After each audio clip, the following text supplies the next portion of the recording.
So this is a very special session for me because I've known Candice for the past 6 years. We work out of the same office because Pipelines is in the Prettybird ecosystem. And so I've had the pleasure of working with this queen for the last 6 years. And I'm so happy that she is here today because she is just such an incredible human, professional, executive producer. And she has done so much incredible work globally. So I'm really happy that she's here today.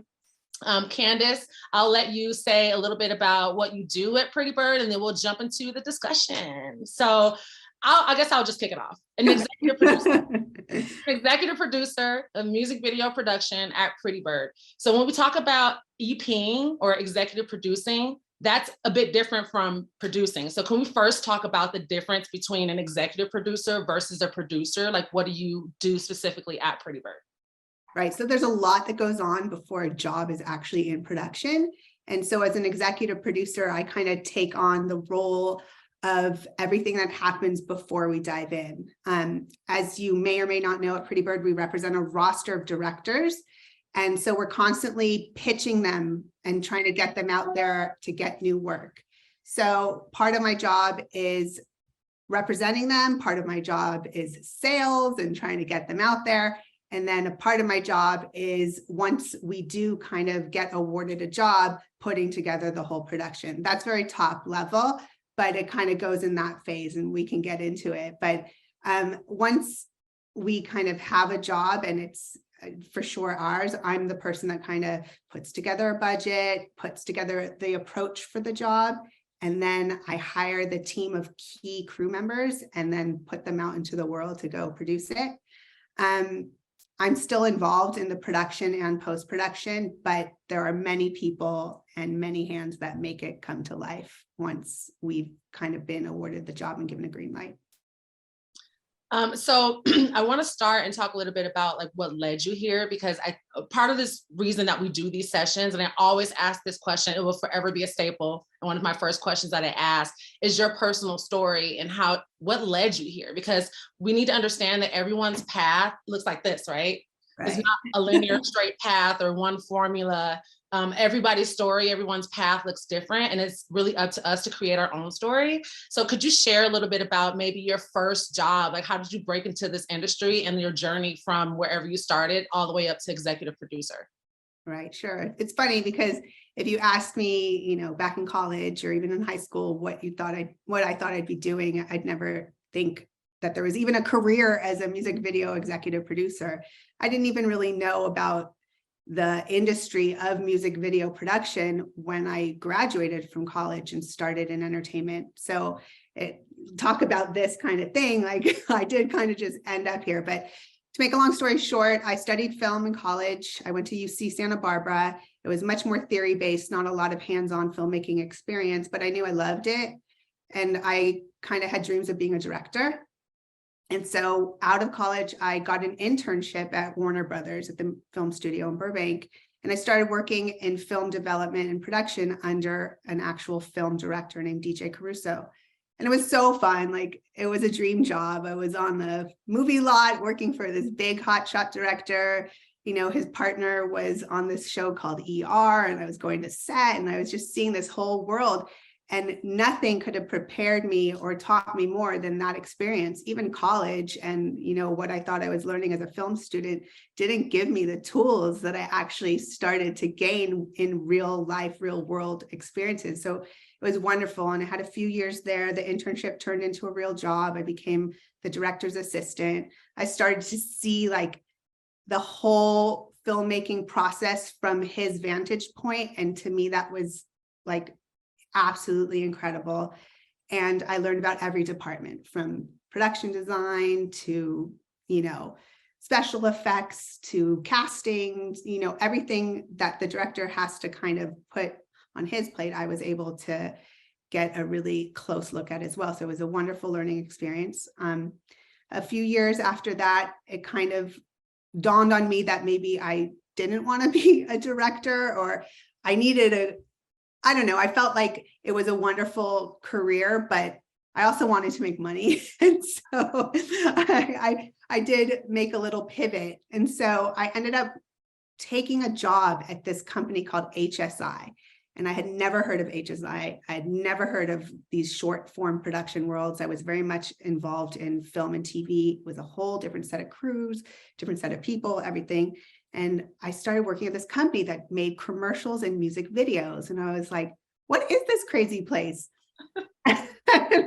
I really was just mesmerized by it because we were doing giant videos for like the Britney Spears, Christina Aguilera, Justin Timberlake generation. Like that's the type of work they were doing. And the commercials, the advertising was massive. And it was just this huge, cool company with such an interesting pace. Everything was so fast. It was like a job came in, it was produced, and it was out one after the other. So you're constantly learning new things, seeing new things, doing new things. It was never bored. Where in film, things took years to finish, especially at that time. So I really enjoyed this pace.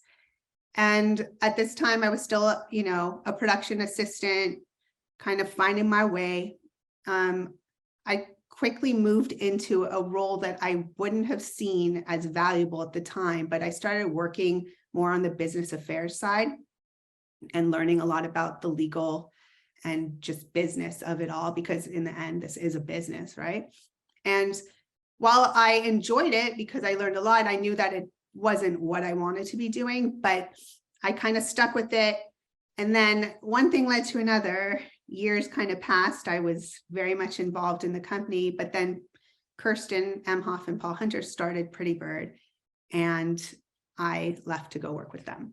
So to make a very long story short, becoming an EP was something that ended up happening out of this wonderful new opportunity to go work at a new company, a startup company, and be part of it from the ground up. And I can't, there's no like real like chain of events that led me to becoming an EP. But as I started working there, as I started helping develop the company and kind of shape it to what it is today, I just started finding an interest in wanting to do music videos there, because we didn't really have a music video division yet. And we were just kind of doing commercials and, trying to build the foundation of the company. And I was like, we need to do music videos. It's such a great thing for a company. It really gives you personality and kind of gives a brand something really cool and energetic to work with. So I just started using my resources and tapping into my world and signing directors and just working with cool creative people that I thought could kind of help ignite this little music video startup situation. And one by one, we started working with cool young talent that were just kind of in my circle or just outside, and started building relationships with record labels and artists, and started just making music videos, like low budget ones too. And one thing led to another, and it became a very, very successful division at the company. And it started to be this kind of really prolific thing in the industry as well. We started signing great directors like the Daniels very early on in their career. And it just kind of took off like wildfire. So at that point, I became an EP, because that's what an EP is. You work with directors, you get them jobs, and you put them together. So I kind of came into everything as, probably not as qualified for that title in the early, stages, but then I kind of just created this music video world, and here I am, an EP 15 years later. And I like, there was two words that stood out for me, at least, because anyone who knows me or seen me on these panels before, I'm all about like just starting. Like we have to start somewhere. I think a lot of times we get caught and like, oh, I can't do that, and we let our minds get the best of us, but we just have to go out there and do it. You never know where your ideas can take you, or what employers or companies are looking for. And then another word that you said is pivot. Like I think a lot of people, they get stuck in this cycle and they think, oh, I guess this is my life. Like I've been directing films, so I guess I just have to be a film director. But that's not true. Like you can pivot anytime you want, no matter what age you are, no matter what you're doing, you can. And this industry is so unique right now. I think it's just a perfect market. People want fresh ideas. They want new ideas. They want new perspectives.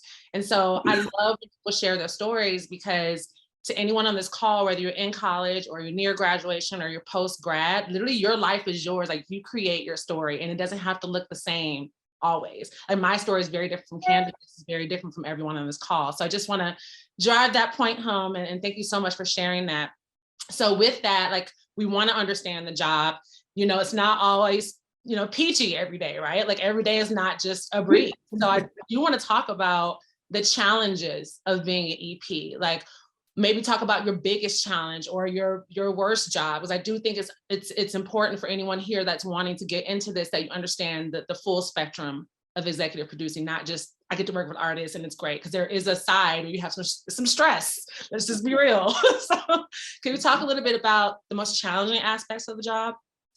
I would say the biggest stress for me is the pace sometimes, because for instance, on the music video side, we can get a track in from a record label and they will say, turn a treatment around. A treatment is basically like a presentation for the director's idea. They'll need that turned around within 2 days. They need to shoot a week later and they need to deliver the video maybe 10 days after that. So within a 3 or less week period, we have to start and finish an entire project. And that can be stressful, especially since this industry comes with a lot of hurdles and unknowns. So when you're kind of put to the test at that pace, it opens you up to a lot of dangerous situations or, you know, risks that we can't foresee because we're moving so fast. So for me, a big stress is to make sure that even when we're going lightning speed, that everything is being done carefully and properly, and, you know, while still having fun, of course. But in the end, it's a business and we have, you know, crews that we hire, and there's a lot of, you know, dangerous situations sometimes in some of the productions that we put together. So that's stressful. You know, another thing that can be stressful is just like the expectations of clients. Sometimes, you know, everyone wants everything, again, fast, but also the budgets are challenging, especially in music videos. So we have to be super creative and still deliver. So while we are known to do that more so than not, I would say it is a lot of pressure to pull that off every single time. But we do it. You're like consistently back to back every day. What about the most rewarding part? What's your favorite part? Like your personal favorite part of doing this job? I mean, it's hard sometimes to talk about the challenges because the job is so great. And I can't, sometimes I think about my life and the job that I have and the people that I get to work with and the projects and the travel and all the wonderful things. And I like pinch myself because it really is a dream scenario. And while every job, the best, the worst, whatever, comes with challenges, when you're happy with work, it is great. So of course, first and foremost, I get to work with the coolest people.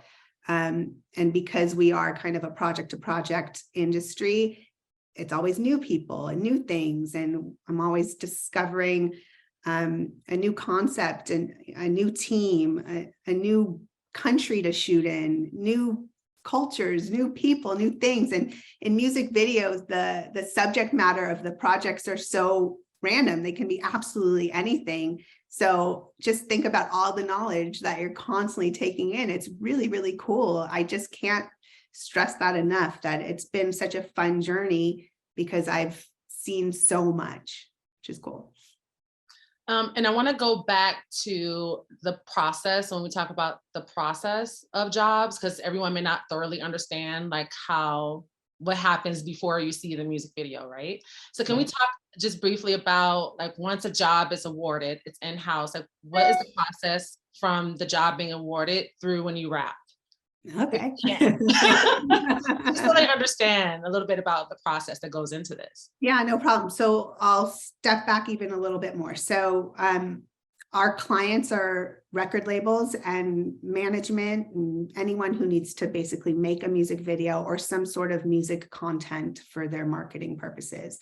So it's not limited to just music videos anymore. It's music films, it's, you know, experiential content, it's all different things. So, but just strictly talking music videos here. So a label, for instance, will send us a track and maybe a little bit of a brief, and they'll say, is Calmatic interested in writing on this video? I'll ask Calmatic if he's interested in writing on this video. And if he says yes, he puts together a pitch. We work on that as a team. So internally at the company, we help put together these really elaborate pitches that kind of give a really solid sense of what the director is trying to achieve and how the song has inspired him and what the video would look like. We submit that to the label. If they like it, we kind of give them a little bit of a sense about how much it'll cost as we're kind of pitching their idea too. But if they really do like it, then we dig deep and give a really thorough lined out budget and an approach, a calendar, all those things to kind of let them know this is how we will make this vision come to life. And upon that, if everybody's on the same page, artist, label, us, the job is greenlit or what we call awarded. And at that point, I would hire a line producer, a cinematographer, a production designer. We'd line up a post company. And depending on what the job calls for, if there's a ton of VFX, we would probably work early on with a visual effects company to help inform the budget.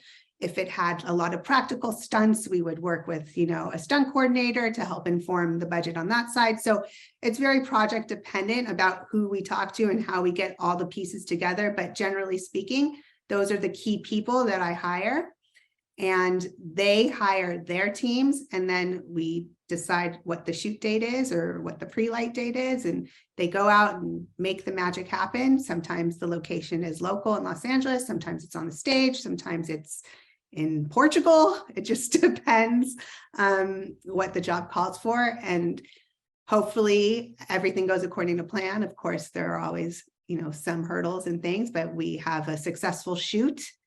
And then we dig deep into post-production. And so that's when we have our editor on board and we get any sort of, online that is involved. So if there's visual effects or anything, sound design, whatever, we get all that sorted and we kind of plan a calendar for post with our director and our client, and we work together to get that over the line. And once it's delivered, it usually airs like the next day.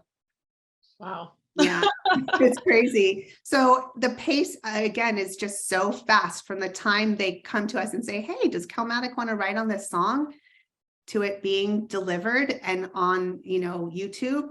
It's like that. It's cool. And when we talk about Calmatic is one of the Prettybird directors. He's so dope, by the way. But from a directorial perspective, so I'm assuming there might be people on here who are more interested in directing music videos. So when we talk about that process, could we just briefly talk about, from a directorial standpoint, like what are they doing throughout this process? How are they integral to the workflow of music videos? Just in case some people are here and they're wanting to direct or move into directing music videos. Right. So the director is crucial, obviously, to the process, and we follow their lead on every step of the way. So when the director starts putting together that initial pitch, you get very little brief from a record label. Sometimes they just give you a song. So it's the director's job to come up with the idea from the ground up. It's very different from other industries. Like in commercials, for example, you're given a deck, you're given a board already and an idea, and we're just kind of taking their idea and executing it or coming up with something that, can bring their vision to life. But in videos, the director is really coming up with the idea entirely. So they put together their vision, and then they also give me guidance on who they want to hire for the job. So a lot of the specifics of the job require certain experts. And so different DPs are good for different jobs. So the director would say, we'll use Calmatic as an example. Again, I really want to work with Christopher Ripley on this job because what he does is going to be very suitable for this type of project. And I really want to work with, such and such production designer because it's a big set build and they're really good at that. And so we start to get all those recommendations and based on what the director is looking for, and we pull the crew together. And then, just like in any sort of production scenario, the director is the head of that vision and on set is guiding the process with his whole team, AD, DP, camera department, production design, art department, and getting through the shoot day. And then the same thing for post, the director is the lead of everything, and every concept and every beat of it is getting approved through him or her. So it's a very big role. You have a lot on your shoulders as a director, but on the music video side, it's so interesting because it really is your entire vision. So, building a reel as a director in music videos is so cool because you're really able to kind of hone in on what your POV is as a director, because you're making like these little mini short films that are exactly what you want, how you want to direct them. So it's cool. I'm just curious, is there ever any like crossover? Like if let's say you've been producing and then you're like to the earlier point about pivoting. Do you find it very common, like producers will want to cross over and be directors, or directors want to cross over and be producers? Like, do you ever see that? Is that a thing? I've seen some producers that would want to be directors. I haven't seen directors that want to be producers. I see some directors that have producer mentalities and can kind of do both. But I find that the brains of the two are kind of different. Directors, I feel a lot of them, at least when they're working with a production company like us, it's good for a director just to be able to go and direct. Sometimes the things that a producer has to go through are stressful and nitty-gritty production details that a director doesn't really want to think about. And I feel like that in itself kind of shows you the different mind. So I don't see a lot of crossover there, but it's not to say that they don't exist. It's just I don't see. A producer has to be very organized and really come up with a solid approach. And while a director has more than the ability to do that, they're very much more on the path of creativity. And not to say that producers aren't creative, because we are, but there's a business there too. So. Sure. And this is like a perfect segue to my next question. I was going to ask you if you had to think of crucial qualities that a producer and executive producer like must have to work in music video production, what would they be? Patience. Organization, kind of the ability to see 5 steps ahead. That's a major one. And that's something that you can really only learn with job experience. I mean, I remember when I first started panicking, like literally wanting to die over situations that I didn't know how to handle. And I look back at those situations now and I just laugh, because now I have so many references in my brain from so many jobs past to think 5 steps ahead and to know how to, attack that problem and solve it, because I've dealt with it before. So things aren't as stressful anymore, but that really just comes with experience. And, you have to just keep on going for it and getting, but I would say that is a major, major skill, is being able to see many steps ahead.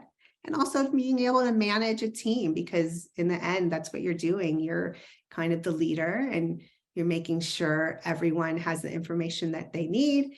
You also have to be able to, walk the line of being client friendly and making sure you're giving your client what they need, because at the end of the day, this is a work for hire business. We are being hired to provide a service, and we have to take this person's money and do what they think we're going to do with it and really come through. So there's a lot of skills that you acquire along the way. And it's a balance of keeping your director happy and making sure they're getting what they're needing, but also making sure that your client is getting what they're needing too. So, yeah. And I'm going to ask a question. I know, because I just have my psychic abilities are telling me there's so many people wanting to ask this, but obviously entertainment, it's hard to break into this industry. Okay. Like, I'm just going to put it out there. It's hard if you don't know the right people, if you don't have access to the right programs and resources, it's hard. So, and competitive. So given those facts, like what advice do you give somebody? Like, how do you break into this industry, or like, what should they be doing like right now to prepare to have a career as a producer or an executive producer, or even a director in music videos? Because it is a very hard field to break into. Is there anything that they could be doing, like resources they could take advantage of? I know, Merritt, I got you. Like, what could they be doing right now to make sure that they're making themselves marketable and getting themselves out there? Right. Well, I mean, look, I started as an intern. I worked for free. I lived at my mom and dad's house and I worked for free. And I was like, I'll do anything to just get in and figure it out. And I was the best intern at the office, and it ended up becoming a job for me. So it is, I agree. It's hard to get in. It's hard to even get that internship, especially because it's so competitive, but just never stop trying and never stop putting yourself out there. It will stick eventually. It's just a matter of just being, pleasantly aggressive and just hustling and just doing everything you can to get into that door. Now, that's, I would say, more to get into being a producer. It's always good to go work for the type of person, that has a job that you want to be doing, right? So I think send that resume out, keep using your network, talk to people, go out, meet people that work in the industry that you want to be working in, make yourself known. Don't be a wallflower, just get out there, try, because eventually something will stick. And once it does, even if it's an unpaid internship at a studio, if you are the best intern there, it will turn into a job. So it's all about working super duper hard and just making yourself the brightest light in the room. And, we see it all the time at Prettybird. There are kids that come in as PAs and you just look at them. Sometimes you're like, that's a star right there. That person is going to do things, And so it's just, you got to carry yourself. You have to walk the walk. You have to really identify, if you can, at least what side of things you want to be in, and just keep following that path and learning from people who can teach you everything you need to know to get there. Just be your best self. Be your best self. And I know if you've attended the panels in the past, I always say this, and I will continue to always say this for the rest of my life, but this is a proactive industry, not a reactive one. Mm-hmm. And because it is competitive, and because LA specifically is such a big city and this industry is so big, you have to be proactive. Very, very few times you get lucky and opportunities fall in your lap, but you have to go out there and you have to network. And that's a perfect segue to my next question. Is now we live in a social media age. Everyone's on their phones. Social media and digital is such a huge part of our culture. How could they be leveraging social media? Is that another way to get themselves out there? Can we talk about that? Totally. And I mean, I wish I were of that age with social media, we didn't have that opportunity. We just fax a resume. No, I'm not that old, but you know what I mean. The social media aspect is absolutely incredible. I know, slipping into someone's DMs isn't always the best way. You're not always going to get noticed or answered, but following the right people or creating an interesting account for yourself and just having something that kind of sets you apart from the rest or get noticed. It's a wonderful way to be able to get work. I'm not so proficient on the LinkedIn and all that kind of stuff, but I'm sure those kind of platforms are super helpful as well. And, getting yourself out there digitally seems like an excellent way to speed things up. But again, it's competitive and you just have to not give up. It's almost like the Daniel story, right? Yeah. Can you talk a little bit about that? And the only reason I want you to tell that story is because, and we're both biased, obviously, because we work out of Prettybird, so I'm super biased. But I will say one thing I respect and admire about working at a company, I feel Prettybird really does look at unconventional methods when bringing on talent. And the Daniels is a perfect example of that. Could you share a little bit about that story and how that came to be? Because how they started? Well, how they the YouTube video and how the dog boarding. Oh, there's a story even before that. Oh, tell it, please. Let's hear it. Daniels are a great example of how to just hustle your way into being a director, because they were little geniuses even from the second they got out of college. So they liked this song by this random band called FM Belfast. And this was before I even met them. And they thought, well, no one's going to give us the opportunity to make a video. No one's going to pay us yet to make a music video for them. We're just not established. We're just kids, right?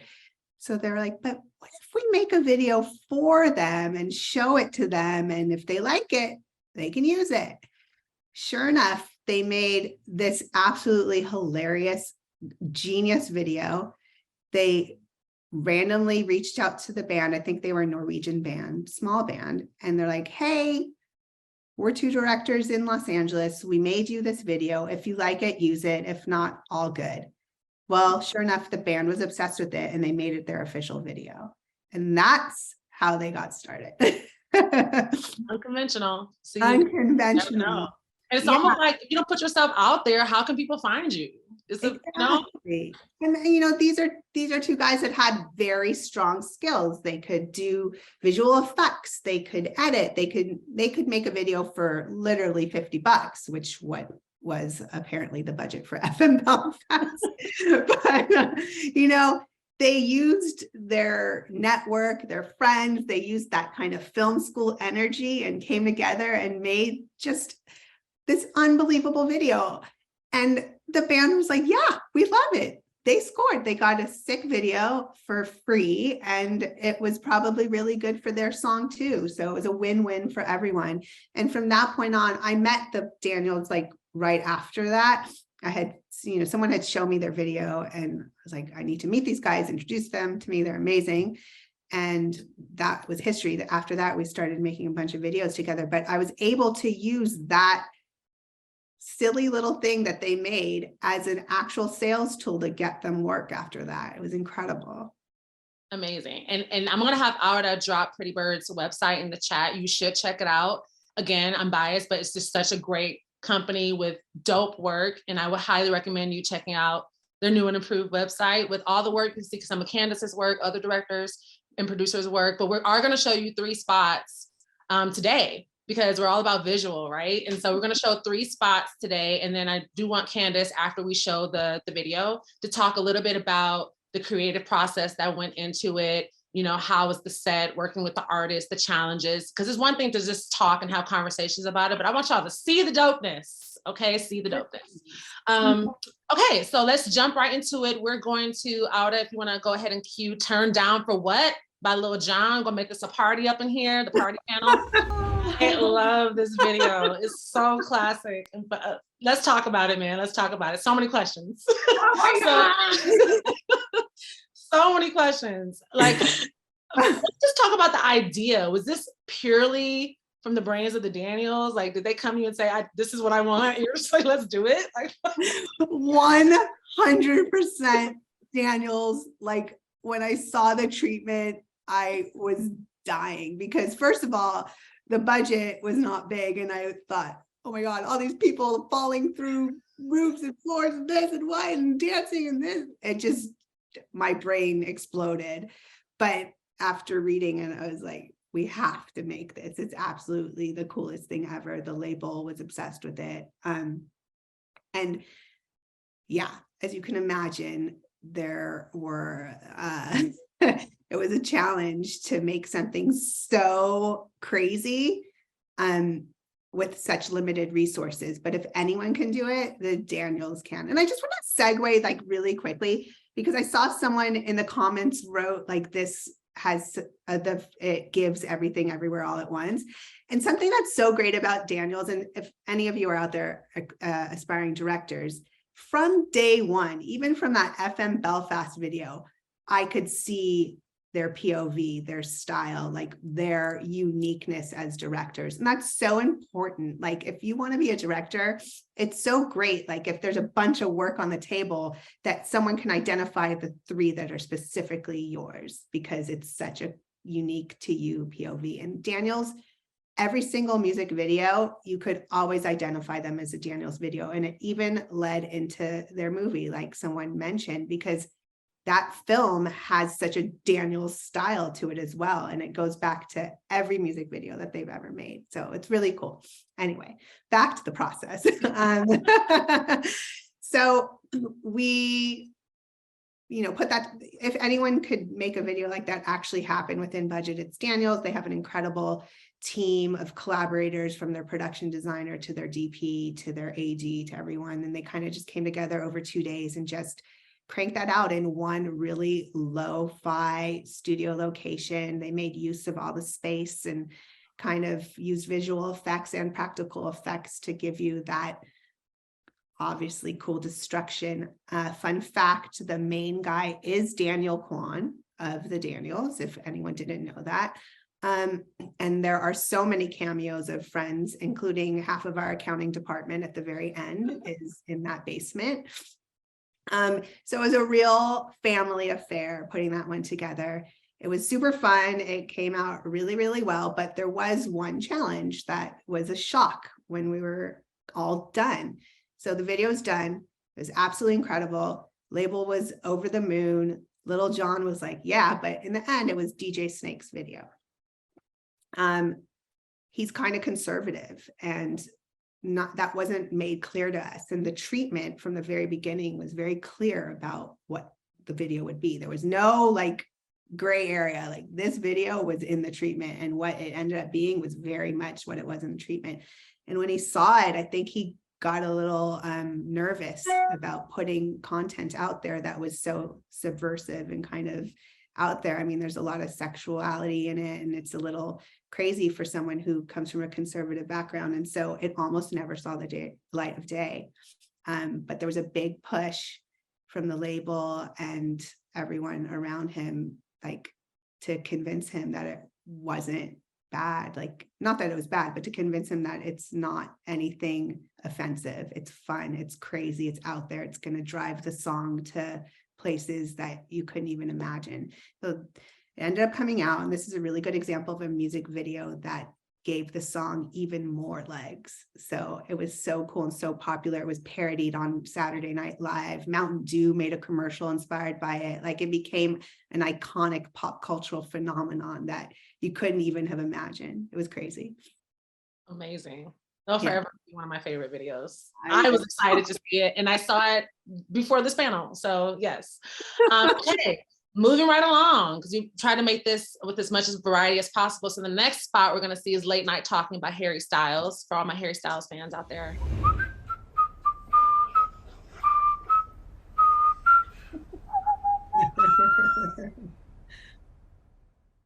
Cute. This is the type of video that I want to be there. I want to be there flying on a bed. But anyway, yeah, let's talk about it. Like, I saw someone that said they need to know about the sheet scene when Harry is crawling under the seats. Like, what was the challenges? What was your favorite part of doing this video? How was it like working with Harry? Let's talk about it. Oh, Harry. He's adorable. This video is really, really fun, directed by Bradley and Pablo, another duo that I rep, who are just amazing to work with. That's their second video with Harry. They did Watermelon Sugar as well. This we shot in January of this year in London. It was opposite of Turn Down for What in terms of it being a giant production and so many logistics, so many locations. The biggest challenge of a job like this with such a massive superstar is keeping the project under wraps and a secret from the world, because as soon as things leak, it just becomes a domino effect of disaster for the label, and keeping the music, not released yet. This one was particularly hard. It's really tough in London. The Daily Mail and whatnot, all the little outlets get real excited about Harry. And so we have to be super cautious about what we do in terms of casting and how much or little information we can put out there, because if you just go one step too far, suddenly it's in the press and we have to pivot again, reshuffle everything. So this one was super, super fun to shoot, but very hard because there were so many locations and so many logistics, and just keeping it all in order over the course of 3 days was a challenge. But Harry is a dream to work with. He is literally the nicest artist I've ever met. He is so grateful and thankful and professional and works hard, and just a great partner through and through. So it was super fun. Yeah, love that one. Amazing. Okay, so this last one, I'm sure a lot of us know, it's a fan favorite, and you won a Grammy for this, right? Yeah. For Old Town Road, Lil Nas. That's also Candice. So we're gonna play it because I can never get enough of this video. Also, this is such a good one. Just want to take a moment. That was the last spot we'll show today, but like I said before, you can go to www.prettybird.co to see more dope work. But I did want to make sure that I at least showed you 3 of Candice's favorite spots. Obviously, incredible work. And I just want to give you your flowers on this call right now because, wow, the work is so dope. And we just appreciate your talent that you give to the world. So thank you, Candice. So now we are going to open the floor for a Q&A. Please private message me directly with your question. I will ask it for you. If you don't private message me, I won't see it. I won't get to it. And I want to make sure we get through as many questions as possible. So I'll kick it off with a question from Merritt that says, does the artist have any say in what the vision of the video will be as well? Can they reject the pitch and start the process all over? Absolutely. So some briefs initially come in with a very specific vision from the artist, like whether it's visuals or other videos or something. The reason why they're coming to one of my directors is because of videos they've done in the past. So there's references. And if we pitch them something that the artist doesn't like, then they're likely not going to go with us. And we're also not the only people pitching. Usually there are a lot of people pitching. So there's options. So the artist has the choice to go with whoever they feel the most connection with in terms of the concept. But like I said earlier, sometimes we pitch an idea completely blindly without having any sort of reference from the artist, and it's just based on the song lyrics and, you know, the vibe of the music, and that's where the idea comes from. And sometimes it's a score and the artist loves it, and sometimes they're just not, you know, vibing with it at all, and so we move on. But you never know what an artist is going to totally gravitate towards. But yes, it's 100% their what they want to do ultimately. Okay, next question. What advice do you have for starting a production company on working their way up from small clients to major projects? I think starting a production company is a challenging thing, but these days I feel like you can do anything remotely. You don't have to have so much overhead, so you can kind of start your little hustle from your home. Prettybird started in a garage, just a little side note. So for me, it's all about having the talent. If you have the right directors and the right talent, everything else will fall into place. You can work from your kitchen. If you have the right director to pitch on a job, then you're going to get the flow going right away. Of course, there is an element of needing to have clients and opportunities to pitch for, but I'm telling you, if you have the right creative side in place, then everything else kind of starts to fall into place as well. But yes, you do need to really have a good creative side and a good sales side for a production company to work. And then I think you just keep on growing and bringing more people onto your roster and connecting with more clients and just doing more jobs and becoming really good at it and delivering quality work and staying on budget, not being irresponsible, because again, it's a business, you're taking someone's money and providing a service. So just being the best at it. Next question. What makes the director stand out to you? What makes them someone you want to work with?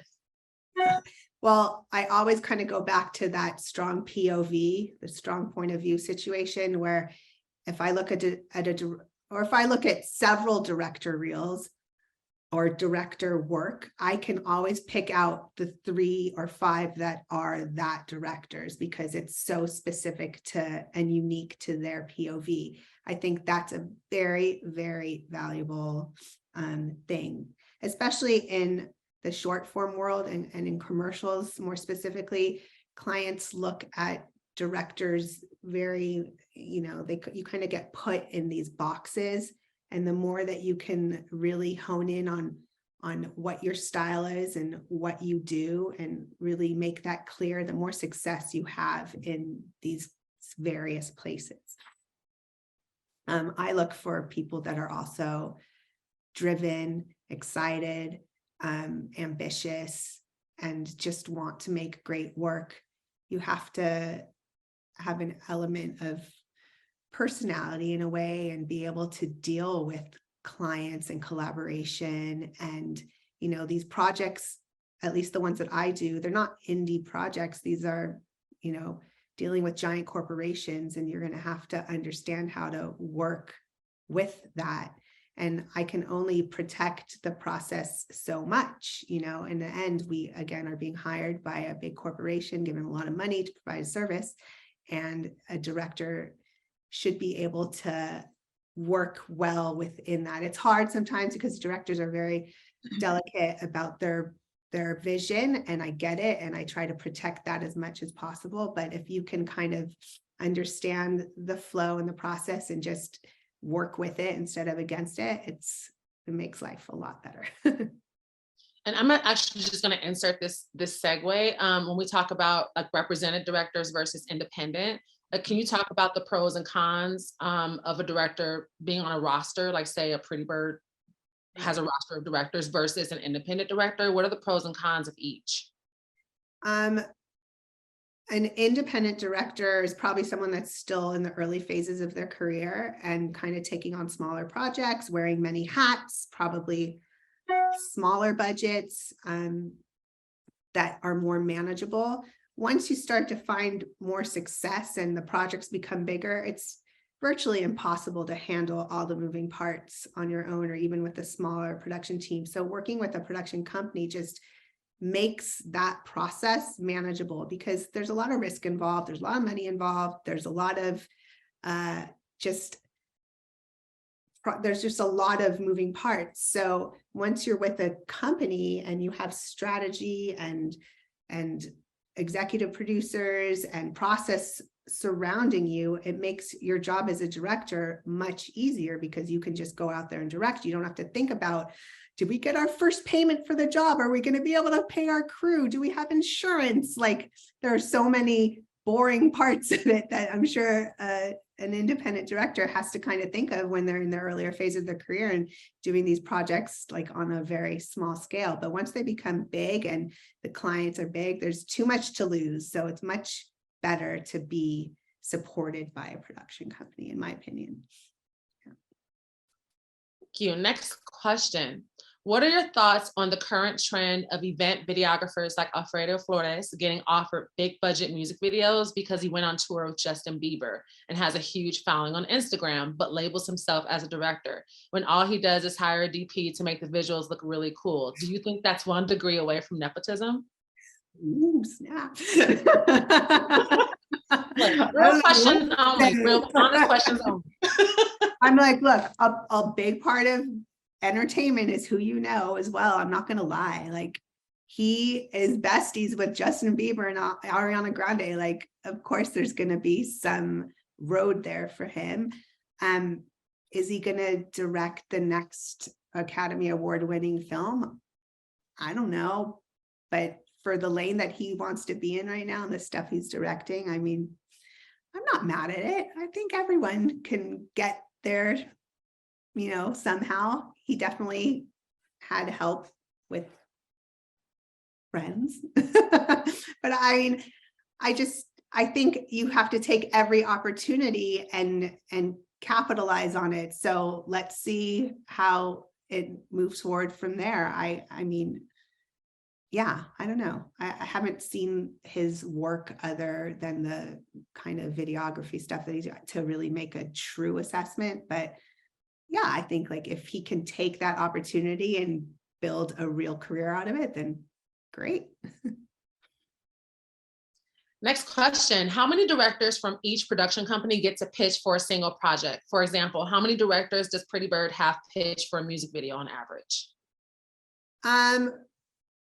It depends. I try not to have too many people pitch at a time, but the music video industry in general often has a lot of people pitching at a time, and it has become a point of contention actually within the industry, because, you know, we work so hard to put together these ideas and treatments on such a limited amount of time, and then you hear like 60 other people are pitching on it. It's just not fair.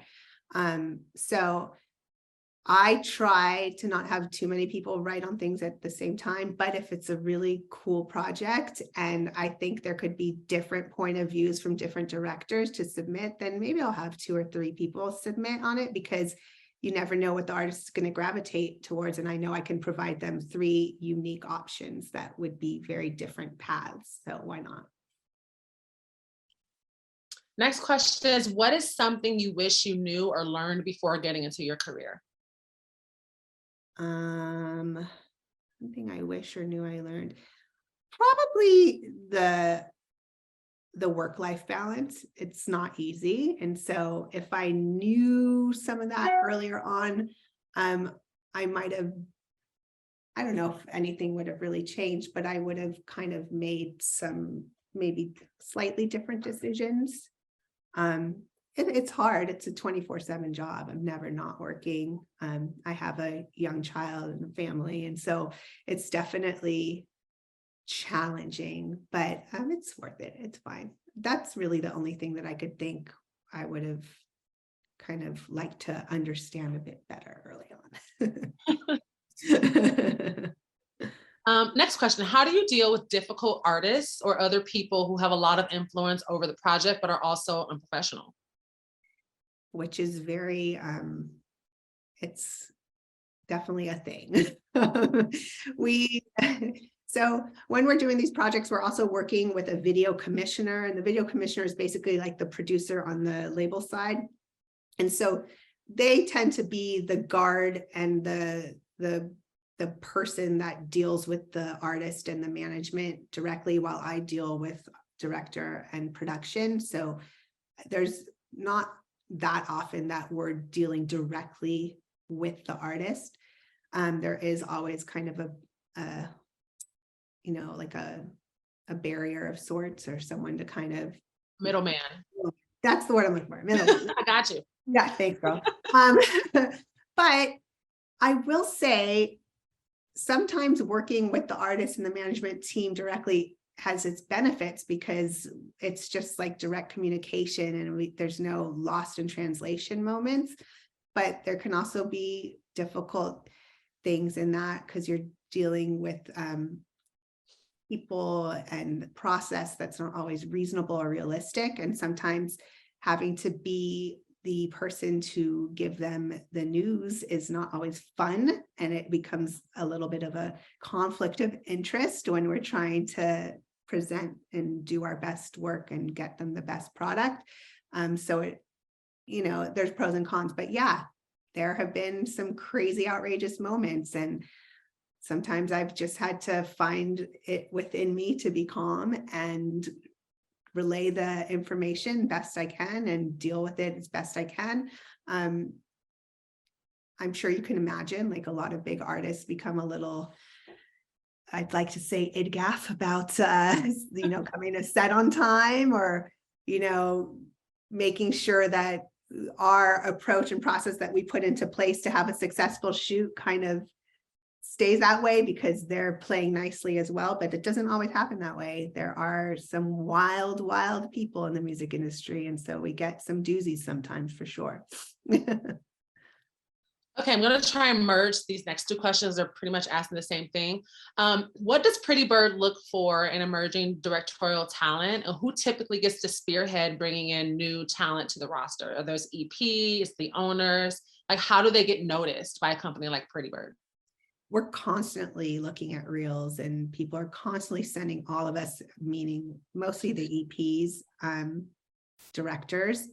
So new talent is constantly in our face. We're also all, always involved in award shows and looking at best new director, of the year. We're always really on top of new work across all companies around the world. We're always really very much, try to keep our finger on the pulse of who's new and up and coming. People reach out directly. I would say that one of my biggest roles at the company is bringing new talent. I've brought a lot of talent over the last few years, and it's always just kind of been like, oh, I came across this person on Instagram, or saw this new video. It was low budget, but it was amazing. Imagine what they could do if they had money. Or a friend sent me a reel and they said, check out this kid, he's great. Or I taught a class at USC. I met people through there. We've had PAs at the company who are now very successful directors on our roster. So there's no one avenue. It's been so many different paths, but we're always looking for new talent because, you know, I like to say, especially in videos, like a lot of directors start in videos and really grow their voice and their skill set in that medium, and then kind of move on to commercials, film and TV. But the music video side is where we kind of get a nice new harvest and develop, get them prepped and ready to kind of go out and work with bigger projects. And then we have to kind of go out and find a new crop, and it's a little cycle.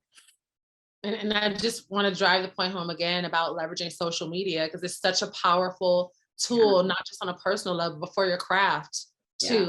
LinkedIn is a great, you know, opportunity to follow people that interest you. Opportunities are posted there to collaborate. Instagram, TikTok, like regardless of how you feel about social media, it's just such a huge part of our culture, and you'd be remiss if you didn't take full advantage of it. You know, because I know, like she said before, like Prettybird can look at Instagram or YouTube or all these other avenues outside of like your traditional film school route. That's not always like the case. Like you have to go to like the top film school or whatever to be noticed by a production company. Like that's not always the case, right, Candice?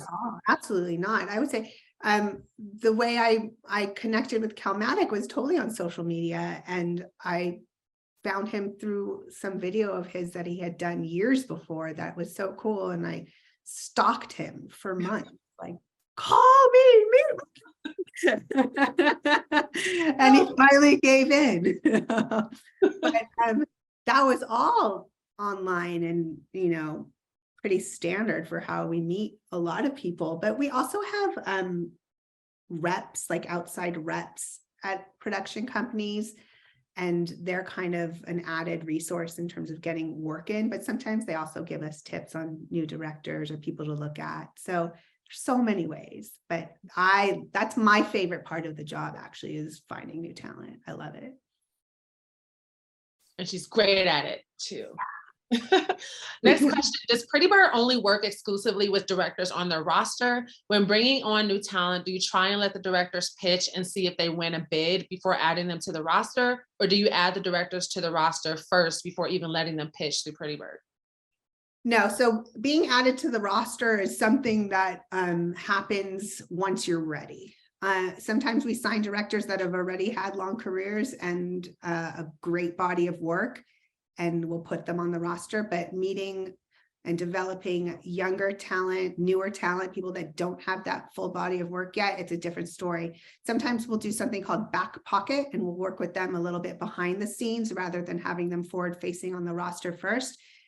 And it's no diss to them at all. It's literally just because we have this roster of some legends with such just robust bodies of work that are just so great.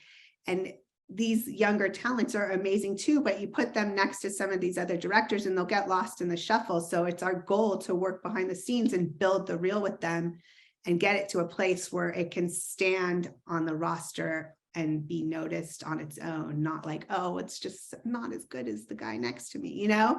So that's a big part of our process too, is working with talent in a way that is more behind the scenes and getting them all the resources and all the tools to do projects that will just enhance their current director's reel and get them ready to be forward facing on the roster. Okay, we're gonna move right along. Like Candice said, Old Town Road was a big budget production. However, at the time, Lil Nas was incredibly new to the music scene. What was the thought process into putting so much money into this production and trusting the process? Well, I'm going to be honest. When we first got the brief, it was only for $100,000. It was a small budget, and we had written a very big idea, and it was kind of a shot in the dark. Like they could either want to try and figure out how to make it happen, or they could tell us there's just no way. The good thing for that track in particular is the label had so much confidence in it. It was already trending and doing really well, that they took the risk to put more money in it. And the song lent itself to having a lot of product placement opportunities that wouldn't be offensive in it. You know, sometimes when we're presented with a product placement for a music video, it kind of puts a damper on the whole thing, because like we have to focus so much on the product, not so much the visual for the video, and everyone gets bummed, especially the director. However, this video, you know, Wrangler on my booty is a lyric, and Wrangler became a product placement in the video, and Snapple became a product placement in the video, but it worked for the concept. So that's an ideal scenario. I don't know the exact numbers in terms of what they ended up getting for product placement money, but it supplemented a lot of the costs, and it allowed us to create a much bigger film. That's something that you don't think about, right? Like the product placement of it all. That's really cool. Product placement is a big thing on a lot of music videos, even smaller ones. Like if they can even get $20,000 extra from a brand of sorts and put it in, that's great. It just becomes cumbersome sometimes. Yeah. Okay, next question. Is there any input from the labels of what they do want and what they don't want in the video? Yeah, for sure. I mean, look, the label, this is their marketing tool for their artists. So they are going to know better than anyone what they need to drive the song or drive the album, drive the artist. So we take a lot of cues and leads from them in terms of, you know, what can or can't be part of it. Sometimes the artist has things that they're absolutely against and they don't want in the video, and we just roll with that when creating the ideas. Next question. What is your take on incorporating controversial or shock value visuals in the video to gain more exposure? Example, Eminem, Tekashi 69, etc. I mean, within reason, I think it's great. I don't ever think being super offensive, but I think making a strong social commentary in a music video is incredible. And using visuals that lend itself to that, I think can be a very strong move, because you're just expanding your audience of who's going to see that video and who's going to hear the song ultimately. And that's what everyone wants, right? But at the same time, you can make a strong statement, and artists have such massive platforms, and you just get the word out there. I think it's great. You know, we've done so many videos with that type of social commentary attached to it. And I think some, although they may have been a bit shocking, I think they were for the right reasons. I wouldn't ever want to do something that had shock value and had a negative connotation or adverse effects in society. So this next question is a mix of like 5 different questions, because I got this question a lot. I want to talk about reels, because reels are very important, right? They're like the director's resume or whatnot. So is there a preferred format or length to a reel? Like what stands out in a reel to you? And then I'll take it a step further. If you don't have a lot of work or haven't worked with major artists, what should be on the reel? What should be on the reel? Yeah, I mean, look, you can, in the early stages, if you only have 3 good things on to show, then your reel has 3 things. It is what it is, right?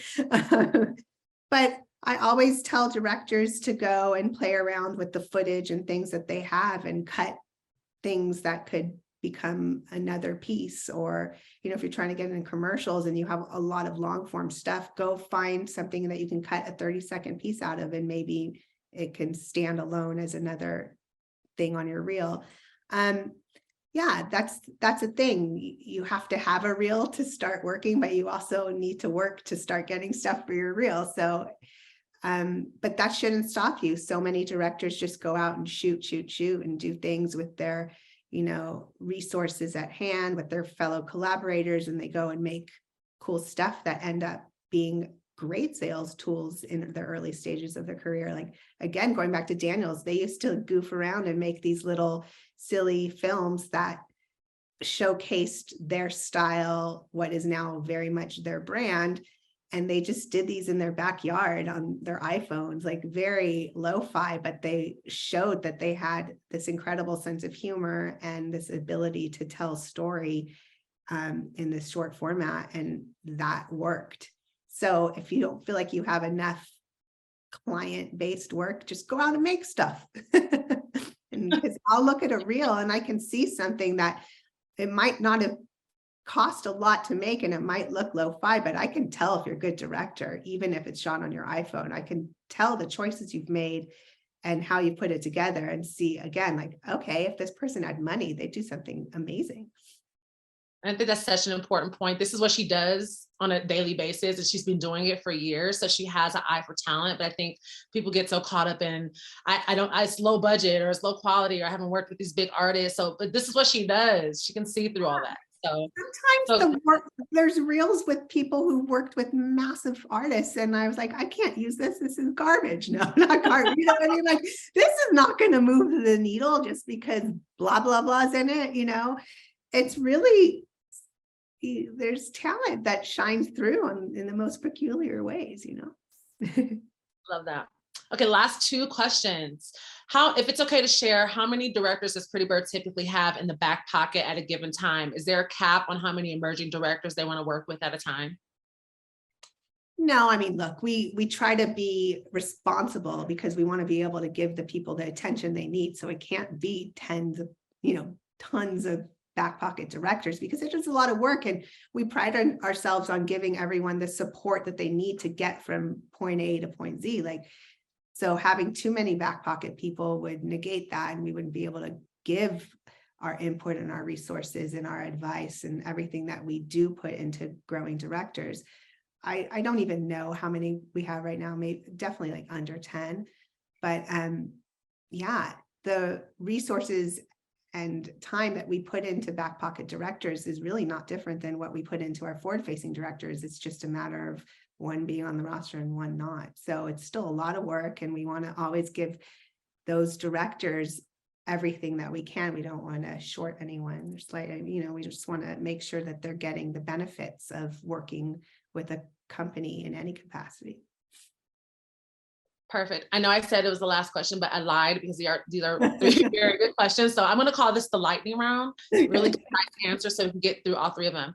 Number one, what is the most appropriate way to submit your reel for representation? You just email it? Do you email it? Every now and then I look on social media, someone send me a message and I'll watch it. It's not my favorite way of getting sometimes, but I'll watch it. Email, yes. If you have any point of contact to someone that could make it just, a connection. But I pretty much look and read everything that gets sent my way. I do. You can also send it to, the info at the company, and it usually gets to an EP. And if it's good, it will get noticed. Okay, next question. Do you have any advice for getting funding for low budget music videos? Often it's very hard to make a video with crew and production value without funding. Yeah, no, I get it. It totally is. It's hard because product placement money is only going to really come through if there's a reason for the product to associate itself with an artist. So there's always the product wants to be involved so they get the benefits of this artist platform, and the artist wants to be involved with the product because it gets them some money. So if there's no artist of note, then it's unlikely that the product placement money would come in. I mean, for music videos, sometimes they're just a labor of love, slightly self-funded. I don't always suggest having people do spec stuff and spending a ton of their own money on things because it's not always necessary. But like I said, so many of our directors would just go and do crazy things in their backyards with their iPhones, and they definitely moved the needle for me. So, yeah. Okay, last question. I promise for real this time. What is the demographic of the directorial roster at Prettybird? Is there an emphasis on underrepresented directors, female directors, POC, LGBTQ+, etc.? Well, that's like the fabric of our company from day one. We've always had a diverse roster, and it's always been super important to us to, support female, people of color, everything. It really makes for a more well-rounded roster to have such a diversity in the voices. The content is more, I just think, important, thought-provoking, beautiful. So I know that it has always been part of our DNA to represent a wide variety of directors and voices. And I know that this is like the thing to do now, but it's not new to us. We've been doing it since day one.